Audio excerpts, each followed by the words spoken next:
Hello friend, সেই সকালবেলা 12টা থেকে লাইন দিয়ে এখনও প্রায় 150 লোকের পেছনে আমরা বড়মার মন্দিরে ঢুকতে বাকি আছি।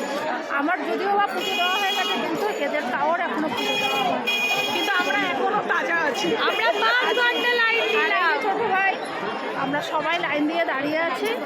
আমি ওদের সঙ্গে আরও এখন লাইন দিয়েছি দেখার জন্য। ভালো করে দেখার লোককে এই যে ছোট ভাই বলে এই যে আর আমরা কিন্তু কপালে অলরেডি করে নিয়েছি। আর দেখো এখনো লাইনটা দেখে নাও, এটা জাস্ট ফেরিঘাট পর্যন্ত, এরপরে আরো লাইন আছে কিন্তু। আচ্ছা, তো দেখো বড়মার লাইনটা দেখো, ভক্ত যার যার বড়মার সবার, ধর্ম যার বড়মার সবার। আর দেখো আমরা দাঁড়িয়ে আছি, আমরা কিন্তু একইভাবে এনজয় করে যাচ্ছি। লাইনে তোমরা যেমন দেখলে ঠিক সেইভাবে।